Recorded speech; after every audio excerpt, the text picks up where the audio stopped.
One chilly morning in winter, I opened the door to grab the newspaper and was taken aback. My 5-year-old grandson, Jack, was shivering in the yard, hugging his knees. Without hesitation, I invited him inside to warm up.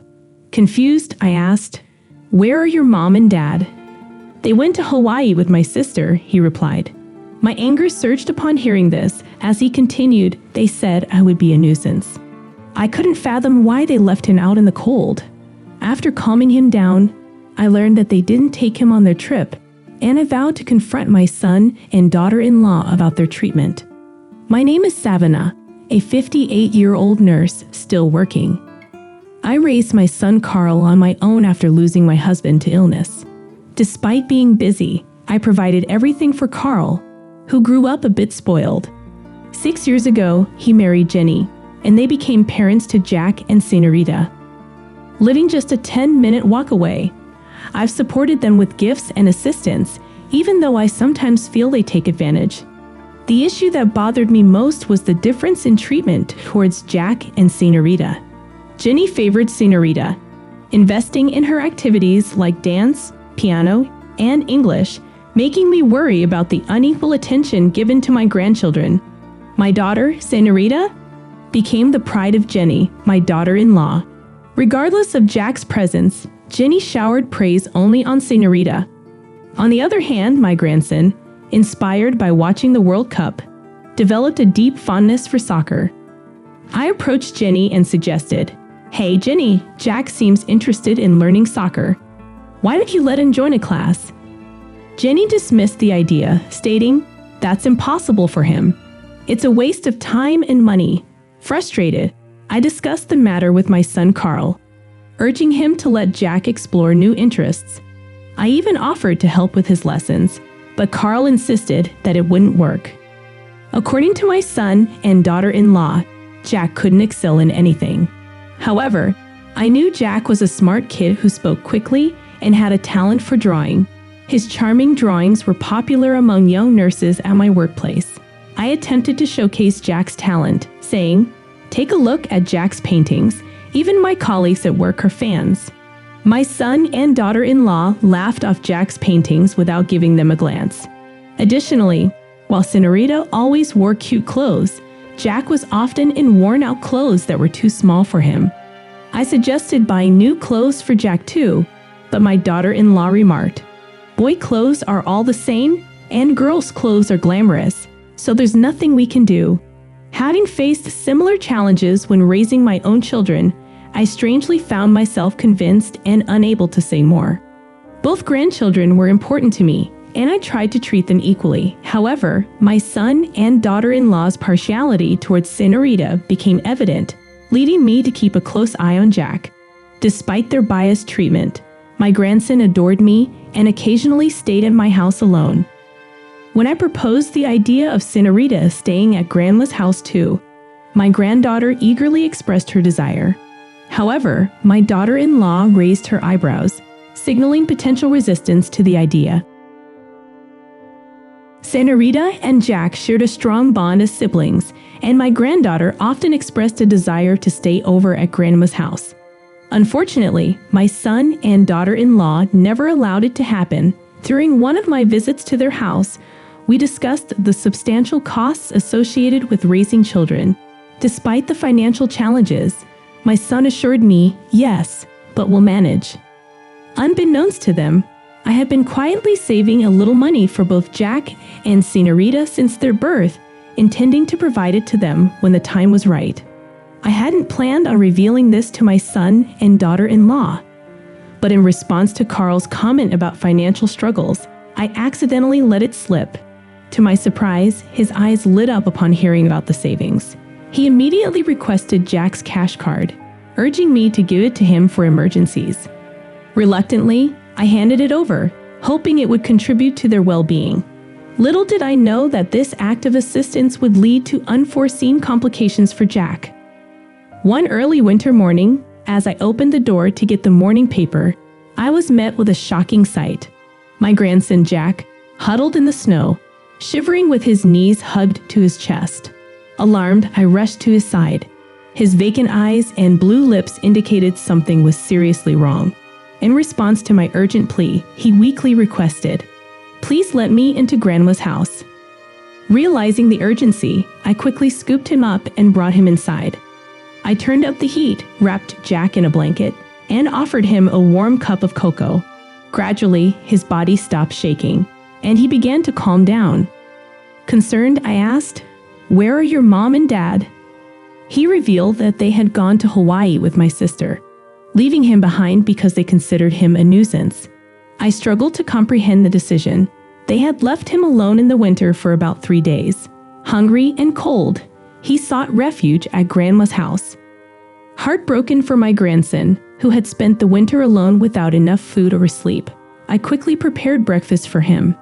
As he eagerly devoured the food, repeatedly expressing how delicious it was, I couldn't help but feel a mix of sadness and determination to ensure he wouldn't face such hardships again. "I wish you had come here right away. Mom and Dad told me not to go to Grandma's house, but I couldn't stand it anymore. Sorry, Grandma." Jack's words struck a chord with me, and I couldn't ignore the distress he had experienced. I reassured him, "Jack, you can relax now. You're fine if you're at Grandma's house." Angry at the mistreatment, I decided that I couldn't leave my grandson to my son and daughter-in-law any longer. After taking Jack to the hospital, I discovered he wasn't in critical condition. But I couldn't understand or forgive what my son and daughter-in-law had done. Despite my past worries, I had wanted to believe in them. Determined to protect Jack, I took a week off to investigate various matters and be with him. A sudden question about the travel expenses for their trip to Hawaii crossed my mind. Checking the cash card balance I had given my son, I found it had decreased by about $10,000. Angry at the misuse, I withdrew the remaining balance to safeguard Jack's savings. With the account now empty, I contemplated consulting someone to take custody of my grandson. Though worried about his well-being outside his biological parents' care, I received encouraging news that made it seem possible.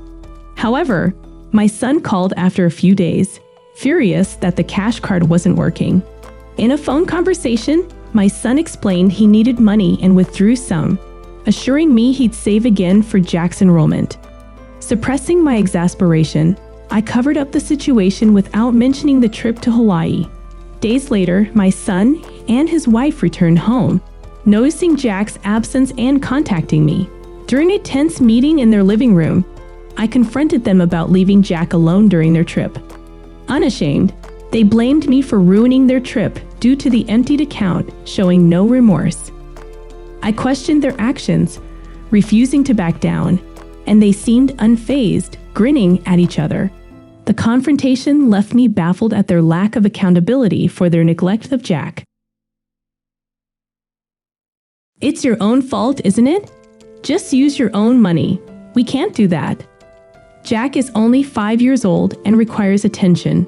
Besides, children's things belong to their parents, right?" Their selfish argument infuriated me, especially considering they didn't even take my 5-year-old grandson with them on their trip. "I can't believe you did such a terrible thing when you know he's only 5 years old. I can't forgive you," I exclaimed, expressing my frustration with their neglect. When they dismissed Jack, saying he doesn't have any charm and scenery that is enough, I couldn't hold back my anger. "Both of them must be your children." "Oh, come on, you're so annoying," they retorted. At that moment, Henderson, an attorney who had been observing the situation, spoke up against their attitude. "I've been watching you since earlier, and I can't feel any love for Jack from both of you. This is already a splendid case of child neglect." I had consulted with Henderson beforehand to take legal custody of my grandson, and he accompanied me to this confrontation. "I can't leave Jack to you anymore. I'll adopt him," I declared. Despite my sudden offer, my son and his wife seemed indifferent, saying, "It's okay, yeah, do whatever you want." With the lawyer present, they formally agreed to the adoption. To adopt a child under 15 years old, you need the parents' consent. "Can you formally agree?" Henderson asked. Reluctantly, my son and his wife agreed, seemingly relieved to be rid of what they considered trouble. However, I couldn't let their disregard for Jack's well-being slide. Children are not their parents' property. And you just want to do what you want with Senorita, don't you? I argued. My son dismissed my concerns, telling me to shut up and recording all their statements to consult with the Child Consultation Center about their actions. In an unexpected turn, I decided to mention my love for Senorita and expressed my desire to take her in. I have to listen to Senorita's feelings, but I can't leave that child to you too, and I want to take her in, I stated. My daughter-in-law, who had been calm until now, responded with hostility, saying, "What are you talking about? Stop being so presumptuous." But I remained firm, expressing concern about Senorita's well-being. As the confrontation continued, my son and his wife were confident that their daughter would choose them. However, I questioned the truth of their assertions, citing instances where Senorita expressed reluctance, particularly in dancing and singing. The tension in the room escalated, revealing the underlying issues within the family. When I spoke with a firm attitude, my son and his wife suddenly panicked, possibly realizing that the consequences applied to their daughter as well. To add weight to my stance, I decided to reveal my trump card. By the way, Jack's painting that you made fun of won the grand prize in a contest. He also received a prize of $33,000, I stated. Their eyes widened in disbelief, and they accused me of lying. I explained that a young nurse colleague who admired Jack's painting had submitted it to a contest, and he indeed won the grand prize. Many people recognized Jack's talent, and his paintings garnered attention online, with people expressing interest in buying them. My son and his wife, faced with the truth, wore surprised expressions. Despite their earlier dismissal, they shamelessly insisted, "Jack is also our precious child. Families should live together." Two people who had initially doubted the story of Jack's painting now changed their attitude, expressing a willingness to raise their son after all. However, the son and daughter-in-law, who were calmly reprimanded by the lawyer, regretted their decisions when they realized the consequences. They blamed each other and started quarreling in public. Trying to mediate, I warned them, "Jack was a golden egg, and I won't help you anymore in the future, so be prepared." They changed their attitude again, clinging to me and pleading for forgiveness. At that moment, the sound of the doorbell interrupted our conversation, announcing the arrival of a policeman. "I'm a policeman. It seems like your ride has arrived," he said. Confused, my son asked, "Why? What did I do?" The policeman sternly responded, "Of course, you left your child alone for 3 days and enjoyed the trip. Carl, I'll cut off the relationship between parent and child today. Do your best." In the face of impending consequences, my son tried to appeal, but I brushed off his hand, handed them over to the police, and left the house with the lawyer. Following formal procedures, I was able to adopt both Jack and Senorita. Senorita, expressing her desire to be with her brother and grandma, joined us in our new life. I claimed $30,000 in compensation for Jack and the money that was embezzled for me. Though my son and his wife were soon released from the police, they faced job loss and eventually divorced after constant quarrels. Despite their struggles, my grandchildren and I have no intention of reconnecting with them. Jack finds joy in drawing his favorite pictures, and Senorita exudes more smiles and energy. I decide to keep working hard while savoring the growth of my two beloved grandchildren. I hope you guys enjoy our video. To watch more interesting stories, subscribe to our channel. Thank you.